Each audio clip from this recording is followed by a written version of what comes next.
Okay, I think we're going to get started in a few minutes. Good afternoon, everyone. We're going to get started in a few minutes. We're going to bring the Cardinals out. Thanks for being here. Wow, this is a full house.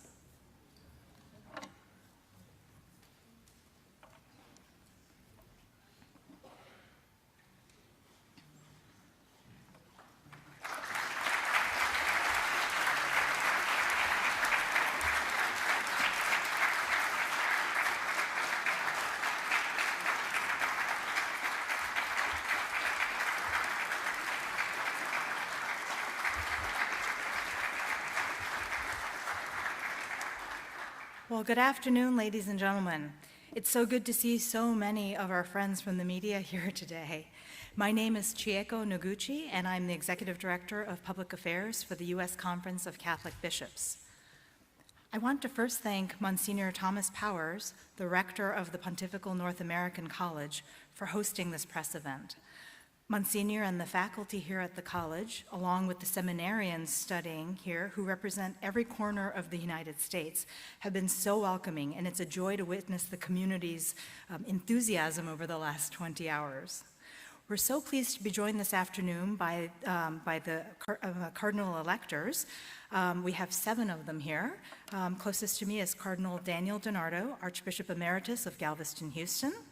We have Cardinal Timothy Dolan of New York, Cardinal Joseph Tobin of Newark, Cardinal Blaise Cupich of Chicago, Cardinal Wilton Gregory, Archbishop Emeritus of Washington, and Cardinal Robert McElroy of Washington. And then we're also joined by Cardinal Christophe Pierre, Apostolic Nuncio to the United States. Thank you, Your Eminences, for being here. Before we open it up for questions from the media, I'd like to give each of you an opportunity to give a brief reflection on this great moment in the life of the Church. What does it mean to you that we have an American Pope? Thank you very much. This is not my first conclave. I was in one 12 years ago. What I've discovered in both of them is they are both absolutely unique, since the cardinals come together to elect a successor of St. Peter. That's what they do. And with all of the comments that are made by others, they're all interesting. But we as cardinals elect a successor of St. Peter. Right now we elected someone, I'll be the first to be able to make this comment, who also is an American citizen. He's really a citizen of the entire world, since he has spent so much of his life, ministry, missionary work, and zeal for Christ in South America. He was also privileged to be the head of his religious order. So all things said, yes, he is American, and yes, he represents the big, big picture of the Church. Jacob, thanks to you, and thanks to our extraordinarily effective United States Conference of Catholic Bishops, and thanks for recognizing Monsignor Powers and the glowing hospitality of the North American College here, the American Seminary in Rome. Was my mic on? I better put that commercial in again if that didn't pick up. First of all, you're asking me about my impression. The impression is, and again, like Cardinal DiNardo, I was honored to be here 12 years ago, the amazing moment of enthusiasm, unity, hope, and promise. You were there in the square yesterday. Just the electricity. Nobody does drama like the one Holy Catholic and Apostolic Church. And all over, so I get a text from Charlie, my great nephew, who was born the day Pope Francis was elected. Uncle Tim, we're all watching the white smoke. We're all cheering Pope Leo, and we're all crying. And please, we're glad you weren't Pope, so am I, so you can come back home. There's that enthusiasm from the mouth of a 12-year-old. Secondly, though, I would agree with Cardinal DiNardo. The fact that he was born in the United States of America, boy, that's a sense of pride and gratitude for us. I think he's a Peruvian citizen. I think during his missionary years in Peru, he so fell in love with the people. I think he was there 3 decades, Cardinal Tobin, and so he became a Peruvian citizen. He's a citizen of the world. And he reminds us that we all have our true citizenship in heaven, as St. Paul taught us. And that is his role as universal pastor. Where he comes from is sort of now a thing of the past. You know, Robert Francis Prevost is no longer around. It's now Pope Leo. That's why Jesus changed the name of the first pope, right? You're no longer Simon. Your name is Peter. So he's a new person. He's our Holy Father. He's the successor of Peter. He's the father of the Church Universal. Where he came from, secondary. Well, this is my first conclave and my first press conference after a conclave, and I think it's always great to bat third in the order because they put the really fast guys out in front of you. You know,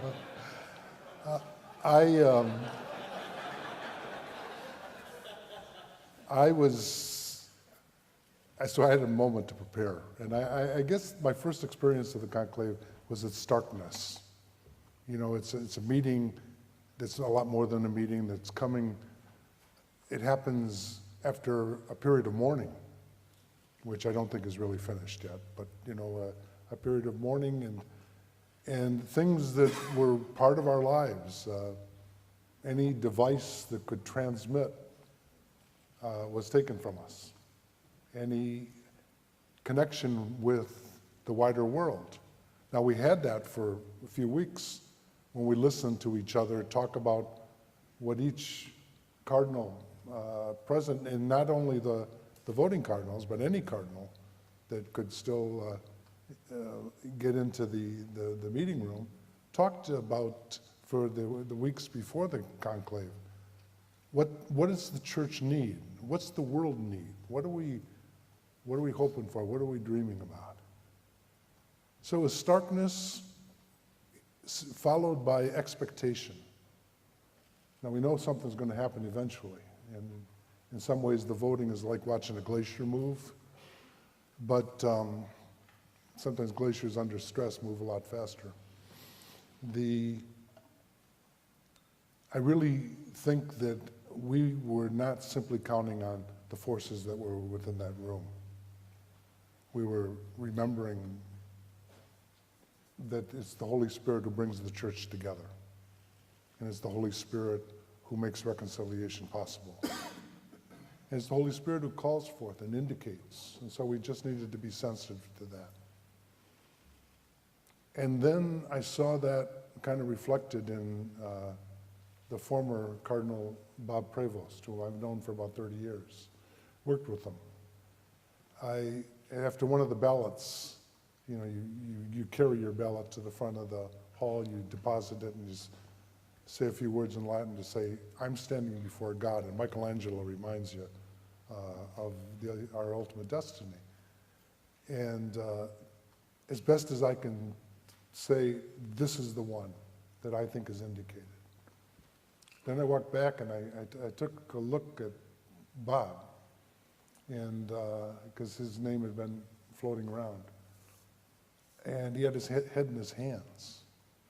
And I was praying for him because I couldn't imagine what happens to a human being when you're facing something like that. And then when he accepted it, it was like he was made for it. He just, all of whatever anguish was resolved.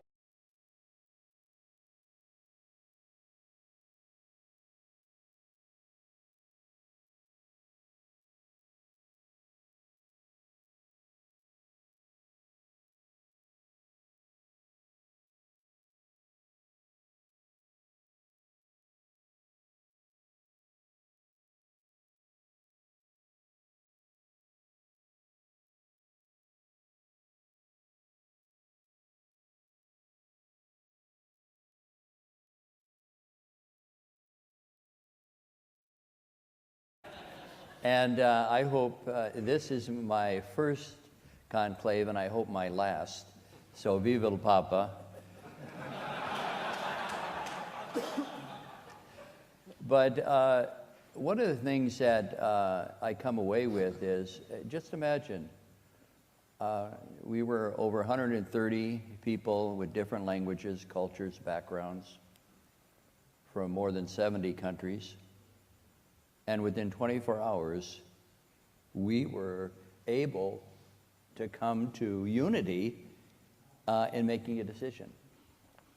I hope that's a signal to the world that we can reach across our differences in culture, language, country, nationality, and work together to solve the problems that are there, that we have the opportunity to reconcile and have peace.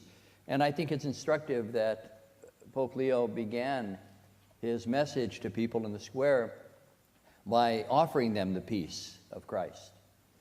So I saw this as really a spiritual experience of not only going through the motions of praying for the Holy Spirit, singing the Veni Creator, but actually having an experience of how we were able to treat each other with great respect, to listen to each other during the congregations beforehand. And then when it came time for voting, things seemed to just gel and go in a direction that set us on a path of unity. And that's what I really come away with from this experience. If only the rest of us in our lives and in the world could have that, that mad dash to unity that we seem to have in the conclave. This was one of the most prayerful moments in my life, my first conclave, and I could not be more grateful that it happened in the holy year of hope, that we are pilgrims of hope, something that Pope Francis had initiated. I felt comfortable saying to Pope Leo, from one South Sider of Chicago to another, I promise you my respect, my fidelity, and my love. It was just an amazing opportunity to see such a diverse assembly of humanity, obviously coming from many different perspectives, facing many different challenges, but coming together for a common purpose, to find Peter's successor. And I think we did well.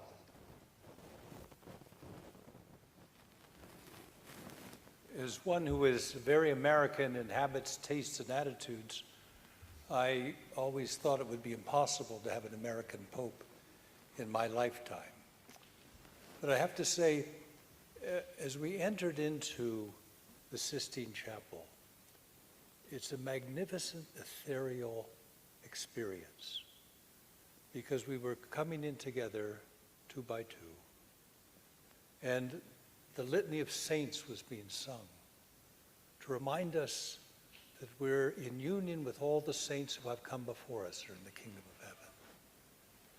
And at that moment, as we came in with the Last Judgment in front of us, that magnificent painting which brings to the fore the whole of humanity in all of its joy and accomplishment, in all of its hardship and struggle and failing. All sense of those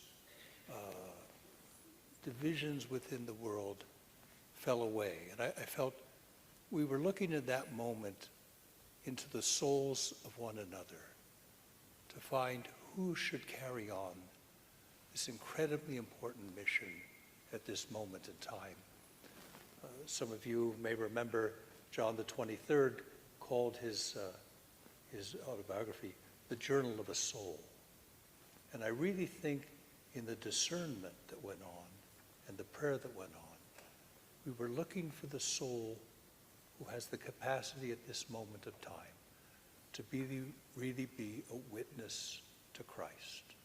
And there was a great movement on the second day, a great movement within the body that was there.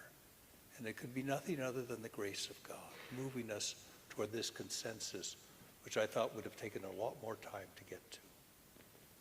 And in thinking of Cardinal Prevost now, Pope Leo, what comes to mind is a phrase that was so much at the center of Pope Francis' pastoral ministry: missionary discipleship. That we are all called to be missionary disciples in the world, building the kingdom of God in the ways brought to us that we can in the lives we live out every day. And in a very real sense, Cardinal Prevost in his life has been at its core a missionary in every way. And in the great missionary tradition of the church, but also in his own life as a missionary within his family, within his religious community, within the parishes where he served, in the diocese where he served, and now for the world. And in a very real sense, we are in the city of the great missionaries of Christianity, Peter and Paul. If you ask, what were they citizens of? Paul was, in a real sense, a citizen of Tarsus and of Rome. Peter was a citizen of Galilee. But they each became missionary at their core and came to this place in Rome and gave their lives. And I believe that's what Cardinal Prevost, now Pope Leo, is doing and is at the heart of who he is and who he will be in the life of the church. I've been the representative of 4 popes during my life. And from one minute to the other, he became my 5th pope. There is a continuity. It's wonderful. It happens in a few moments. Cardinal Prevost became the Pope. What an extraordinary experience it was, you know.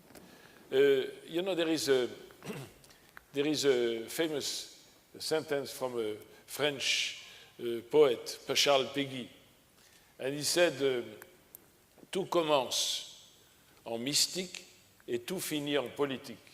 You understand that, huh? Of course you do. And there is a few French journalists here. You will ask them to translate. You know, everything begins in, that's what Peggy said, you know, a kind of pessimistic but realistic vision of the reality. Everything begins in mystical and finishes in politics. What I experience is that everything begins in politics and finishes in mystic. This is what we lived, you know. We started like, you know, in this kind of confusion. The confusion of the languages, the confusion of the persons, the uncertainty of, because nobody told us where to go. You are together and you have to vote for the Pope. And there was no method. So, you know, the only method is the human method. To get to talk to one another, the dialogue, to listen to one another. At the beginning, let's be honest, we had difficulty to listen to one another because you project your prejudice. You see the person as you think he is or she is. But at the end of it, you know, things became the process of discernment. I think a conclave is a moment of discernment. And everything starts in politics, and suddenly, as you said, you know, because we are in an atmosphere of prayer, I think which is so important. And we knew that ourselves, we could not resolve the problem. We cannot resolve the problem of diversity, the differences between groups, between persons. You know, I think the Holy Spirit has to help us. But the Holy Spirit is not a spirit floating over the people. The Spirit acts through us. And may I say, you know, at certain moment, and that was my wonderful experience, at a certain moment, I said, the Spirit is working. And we have Pope Leo. May I, if you, my brother's American, because, you know, I have the privilege to be French here. No. You know, everybody says an American Pope. But this man has spent most of his life in South America and in Rome. And, you know, by the way, a Pope from South America, in America of North today, is very important. Is that not? Is that not a prophetic gesture from God himself? You know, first and foremost, because he was a bishop of Chiclayo. You know, he is very well known. He's a South American bishop. Although, you know, he comes from the center of the world, Chicago, no? But another thing, have you heard about Cardinal Prévost? Prévost is French, by the way. Prévost is French. Is that correct? And you know, look at the genealogy of Prévost. It's very interesting.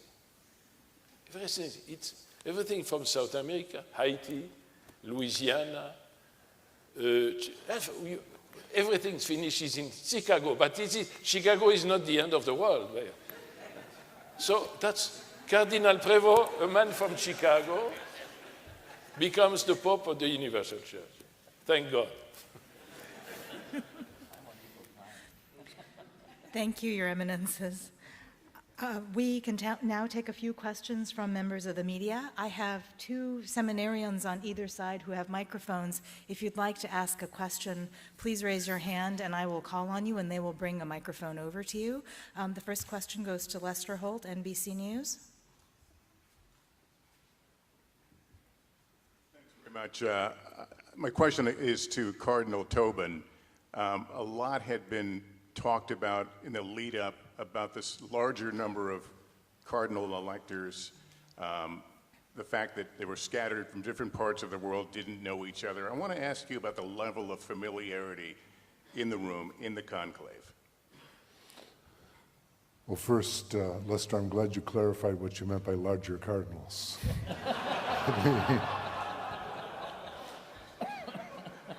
I think if the conclave was limited simply to the conclave, then it would have been an even greater struggle. However, there were these 2 weeks following the funeral of Pope Francis, where there was a daily and intentional getting to know you, and we listened to each other for the better part of that time. And it wasn't the first time that a lot of the cardinals had met. Those who were in the synod in 23 and 24 not only knew, but they also had heard each other talk about what we thought was important. So I think the experience of the Spirit isn't a magical thing. We have to work at it, but sometimes it brings your life experience. It brings you to the edge of a cliff, and you say, "How can I get across?" And in listening to others, you say, "Oh my gosh, there it is. There it is. That's the way to go." So I think we had time that was not restricted to just a few days this week. Okay. The next question goes to Terry Moran.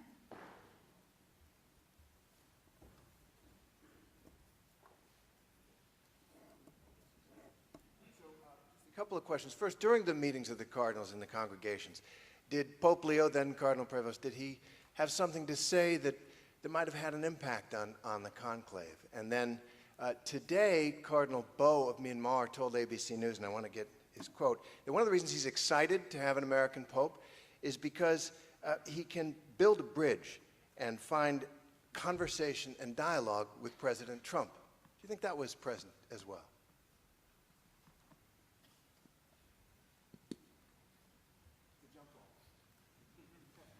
I don't remember any particular intervention that then Cardinal Prevost offered to the general congregation, but I do believe he engaged quite effectively in the smaller group conversations.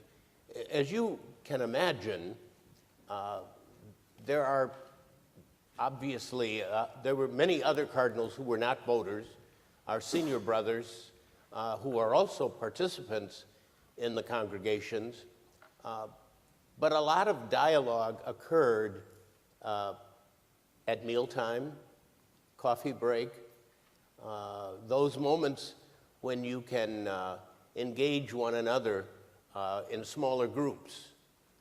I did not, well, I did on one occasion talk to Cardinal Prevost, and we talked about Chicago, of course. But it wasn't that he got up and made this overwhelmingly convincing speech that just wowed the body.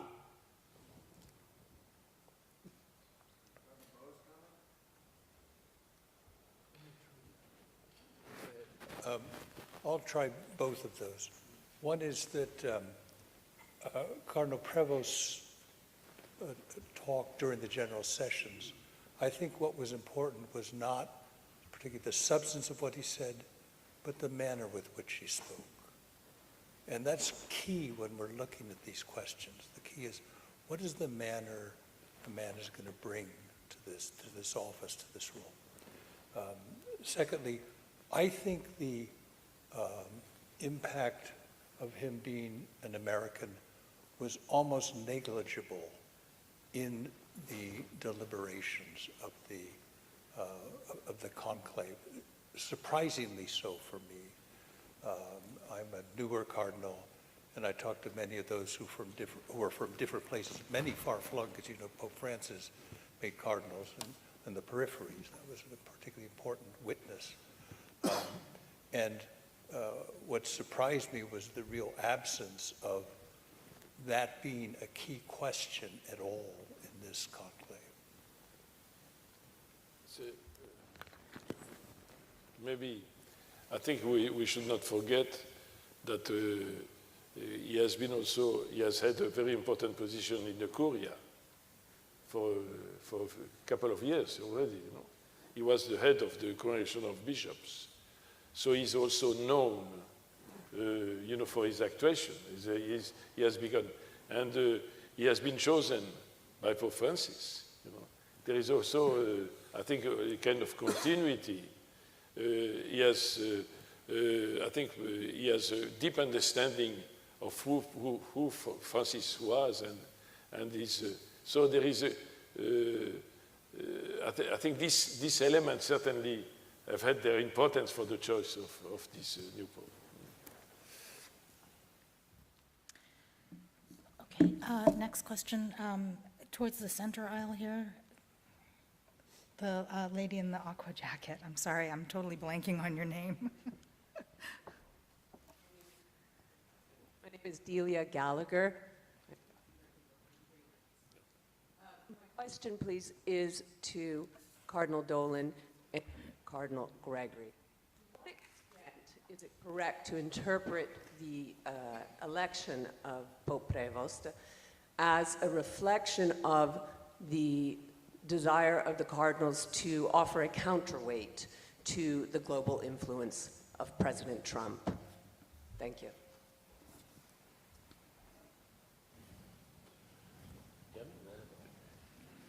I would back up what Cardinal McElroy said. I don't think the fact that Cardinal Prevost was from the United States had much weight. I like the comment of the gentleman who just spoke. It should not startle us that we would look to Pope Leo as a bridge builder. That's what the Latin word pontiff means. He's a bridge builder. Will he want to build bridges to Donald Trump? I suppose, but he would want to build bridges with the leader of every nation. So I don't think at all my brother cardinals would have thought of him as a counterweight to any one person. I don't know if that's ever been true in the history. Perhaps in 1978, perhaps the election of Carol Wojtyła as a counterweight to the communist hegemony would have been a little more apt. But I don't see anything like that now. He would look forward to meeting and very soon, within 10 days, he'll begin almost daily meeting with leaders of the world who will come for rather substantive discussions. I presume one of them down the line would be the President of the United States. Would that be of more heft than the other ones? I don't think it would in his eyes. I didn't sense in the conversations that I had with the other cardinals of the world that the conclave was seen as a continuation of the American political election. Obviously, the cardinals were quite aware of things that have occurred in the United States, statements that have been made, political actions that have been taken. But what the cardinals were concerned about primarily, at least from my conversations with them, was who among us can bring us together? Who among us can strengthen the faith and bring the faith to places where it has grown weak, bring the faith to places where there seems to be less enthusiasm or appreciation of the common things that draw us together. So it wasn't an election conclave, it was a desire to strengthen the Christian faith among God's people. Okay, Next question goes to Maurice DeBlanc.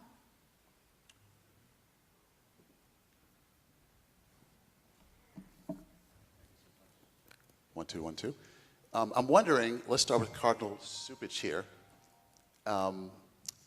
What do you think the impact of this papacy will be on Catholics in America, on the church in America?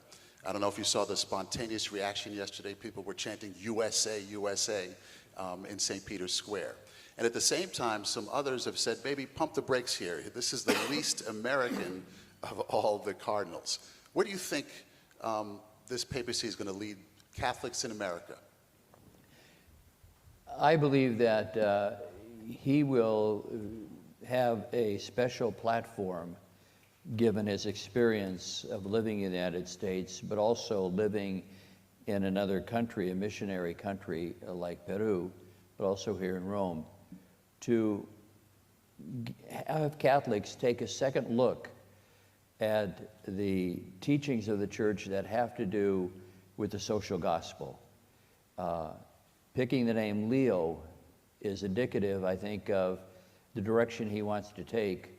The great reformer, he was the first modern pope that we've had after Pius IX, who wrote stirringly about the rights of workers, of immigrants, of those who were living at the margins of society. So I think it will give him a platform to reintroduce Rerum Novarum, the works of the church since Rerum Novarum and Leo XIII. And I think he will be able to put it in language that's comprehensible and also challenging to Catholics in the United States. So that's what I'm looking for. I think that's the promise that we saw yesterday on the balcony, and also the promise in the name that he chose. Can I say something? I agree with Cardinal Cupich that what is happening with the election of Pope Leo is this man is aware historically of where we are, where we all are. And Pope Leo XIII was an important figure in the history of the most recent church to actually speak about it in a very concrete way about Rerum Novarum, of the new things. And that was about industry and about the speculation of things that made workers live in difficulties. So I think Cardinal is right. That's one thing that he'll have for us. But I want to take him back to Leo the Great, because I live in the 5th century. Leo the Great was a pope at the time when the church was truly a mess in dealing with what was happening right around the city gates of Rome. And remember, Pope Leo is the Bishop of Rome, and that's what makes him Bishop of the whole church. And Pope Leo managed to pull off a number of things relative to saving the city, helping the city, and at the same time, he preached Christ crucified, and he preached him as truly Son of God, and truly, as his phrase is, also consubstantial with us. Jesus is truly one of us. I think Pope Leo is a wise man, and he picked someone whose name has multiple figures from Leo the Great to Leo XIII, all of whom can speak to us both in terms of social doctrine and in terms of doctrine of who Jesus is. Thanks. Okay, great. I'd like to call on a print reporter, Joshua.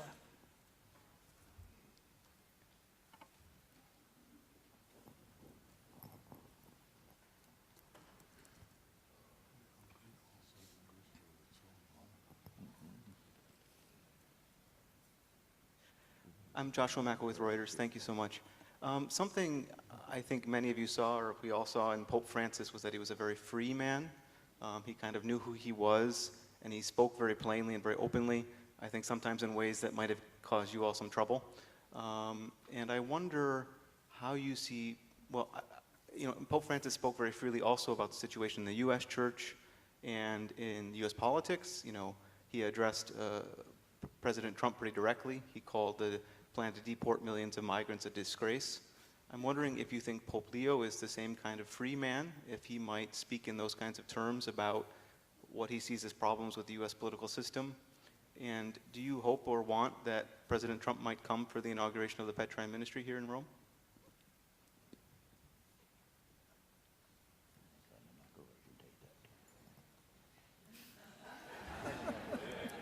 Why not? Why not? I would say on the question of, is there the same type of freedom in his heart and soul that was in Pope Francis? I believe yes. But that's different from asking, is he going to express that freedom in the same exact manner or the same pathways and contours that Pope Francis did? It was said many times in the general sessions leading up to the conclave, and I think I could say this much without giving anything away. We're looking for someone following the pathway of Francis, but we're not looking for a photocopy. And I believe Pope Leo will not be a photocopy of Pope Francis. I do believe he'll be just as genuine, but he'll have a different manner in expressing that and bringing the gospel into the church and into the life of the world. I think it's important to remember that when we have the appointment of a bishop in the church, we don't talk about a replacement. We talk about a successor. That's a very important distinction to make. And that is what we were looking for as well. Who could bring forward not only the ministry and life and tradition of Francis, but everything that preceded him, especially in that pivotal moment in the life of the church at the Second Vatican Council. So we were looking for not a replacement, but a successor. You know, we are unsurprisingly very, very eager to find out about the man, Pope Leo. Pope Leo, rightly so. I am, we are, you are. His personality, his temperament. Of course, it's the office of the successor of St. Peter that endures. This wasn't our first rodeo. We've been through this 268 times, okay? And the church goes on. Did you detect yesterday? You were there. We bishops were behind the drapes, but we could hear the most ecstasy from the crowd is when the announcement was made, I bring you good news, habemus papam. We have a pope. Ecstasy, enthusiastic applause. They didn't know who it was. As a matter of fact, they said, we don't really care. We have a pope. The chair is no longer empty. There will be a man at the window on Sunday. We have a pope. Papa is back, all right? Now, that doesn't eradicate our desire to find out the personality of this current pope. But it's that office of the successor of Peter that is supreme. And each one, you got to make gnocchi with the dough you got, as our Italian friends will say. So obviously the personality and the temperament will have a lot to do with it. But boy, oh boy, it's that office, it's that charism. It's that dovere, as the Italians say, that sacred duty and responsibility that is really of the essence. I also think that it's important in looking at Pope Leo to give him space to grow into the office. He's never been Pope before. And so while he comes with a rich heritage, a missionary heritage, a religious heritage, he's going to grow into the office and seize opportunities that perhaps were not ever seen in his life before. There's a tendency for all of us to believe that we can capture tomorrow by looking at yesterday. And I think that Pope Leo will surprise us as he brings his gifts and confronts the challenges and responds in grace to the needs of the church. I think that Cardinal Wilton has a very important point. Within news cycles, we have to know every bit about Pope Leo now. He's less than 24 hours old as Pope. Give him a chance to reveal his personality, and you and others who are in the media can do that just watching his actions and his talks and the way he engages people. I'd like to see it develop more before we suddenly make judgments. Joshua, thinking about your question, we all heard before we started voting a rather extensive conference that was given by somebody I think you probably remember, Father Cantalamessa, now Cardinal Cantalamessa, who is, I think, around 90 years old, but still a very dynamic and thoughtful speaker. And towards the end of his conference, he gave advice that all of us heard, just in case. Advice to the one who's going to be elected. And he said, be yourself. Now, lest that seem to be just simply a life as a selfie attitude, I heard it in terms of a novel that really fascinated me at different times in my life, called Till We Have Faces by C.S. Lewis. And in it, this wise teacher is tutoring two princesses, this tribe, and one who is very bright, very rational, is questioning about the gods, because it's set in pre-Christian Greece, or Macedonia, really. And the princess says, why won't the gods come to us? But by this time in the novel, you realize the author's talking about God. Drop the S and make it a capital G. And he says, the gods will not come to us until we have a face. They don't want to waste their time talking to masks. So I think Pope Leo heard that call as Bob Prevost, and he's going to carry it out with the gifts of grace and nature that God's given him. So I don't think there's a worry about him being a carbon copy of anybody.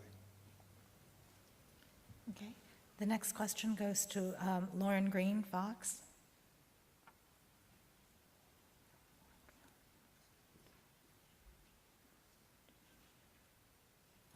One of the things that's very apparent about Pope Leo XIV is that he seems to be a combination of Pope Francis and Pope Benedict, like the missionary aspect of Pope Francis, but sort of the mind, the theological mind of Pope Benedict because of his doctorate in canon law. Is this what attracted you to him, besides his manner, but just the resume? Lauren, I think you're onto something. I'm glad I'm sitting next to Cardinal DiNardo. You see, Robert Francis Prevost is an Augustinian. Augustine is the representative of perhaps the most towering intellect in Western civilization. In philosophy and theology, you don't have to go to a Catholic or Christian university to study Augustine. He's studied by everybody. And so that could be the rock of an intellect that would remind us a bit more of Pope Benedict, right? But yet, right, he's filled with that missionary zeal and fervor that the cerebral life is fine, but unless it sinks to the heart, takes over the soul, and can be expressed credibly and in a compelling, colorful way through the mouth, it ain't going to accomplish much. And so, yes, that might be the combination there of with Pope Francis. Way to go.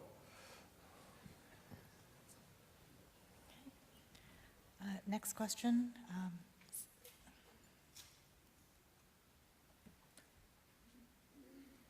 Hi, Mary Calvi. I have a question for Cardinal Dolan and Cardinal Tobin.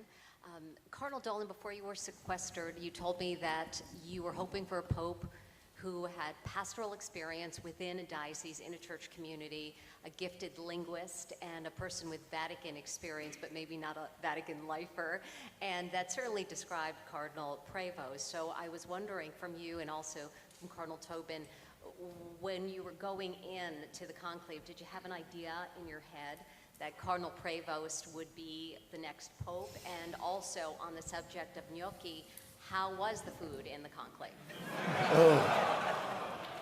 Well, Mary, thanks for reminding me of what I had said in our enjoyable interview.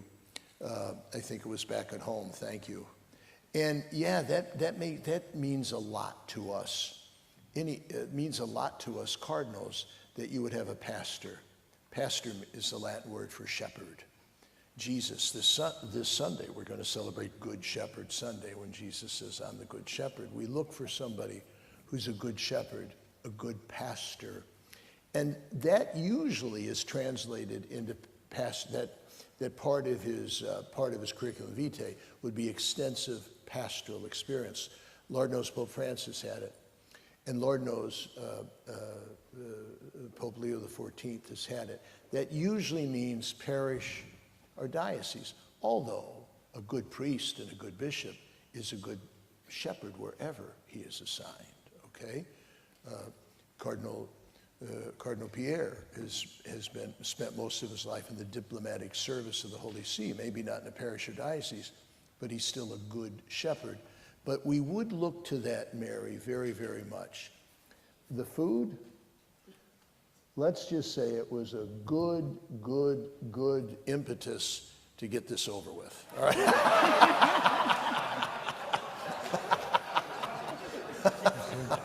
And I could follow by first verifying what Cardinal Dolan said, because last night they had an incredible meal.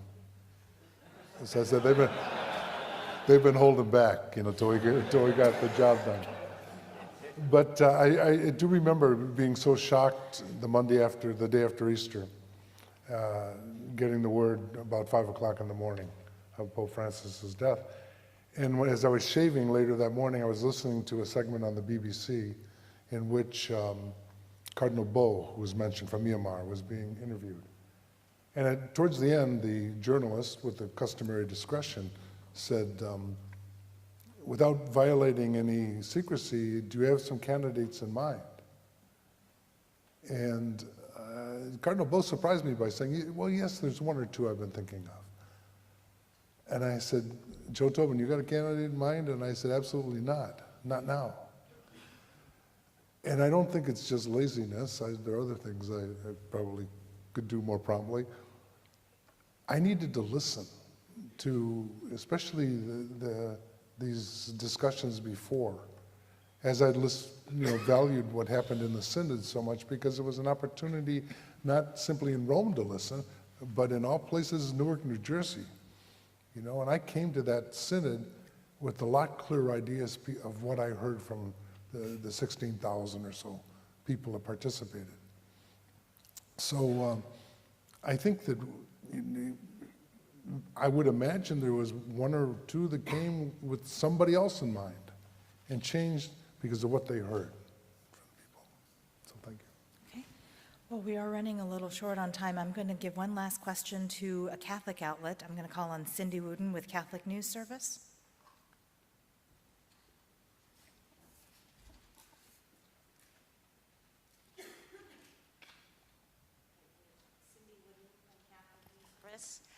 I was wondering, particularly Cardinal Tobin, you were superior of the Redemptorists when Pope Leo was superior of the Augustinians, I think. And so you were in Rome at the same time together. And then you were in the Curia, and he was, I think, in his order and then bishop. And now you serve on the dicastery for bishops that he was the head of. How would you describe the way he works and administers and kind of runs things? What have you noticed about his personality, how he handles difficult challenges, difficult personalities? Well, there's a lot of questions there, Cindy. Let me take a couple of them. Yes, we did work together on a number of projects, and we had similar experiences in the sense that as Superior General, you live about half of the year in this city, and then half of the year in other places. And I think that has to have an effect on you. It's much like in the United States. If you're privileged to work in another culture other than the one you were raised in, you have to change. I remember a Spanish priest at a meeting in Brooklyn, of all places. It was a conference on the particular forms of worship that Latin Americans feel most at home. And at lunch, he said, "I feel sorry for you." And so I'm bracing myself, for whatever he feels sorry about. I said, "Why?" He said, "Because you're working with these people and you're not one of them." I said, "But I feel like I'm one of them, and I really find life doing what I do." He said, yeah. He said, "But it's like taking a pine tree out of the northern forest and planting it on the beach in Puerto Rico.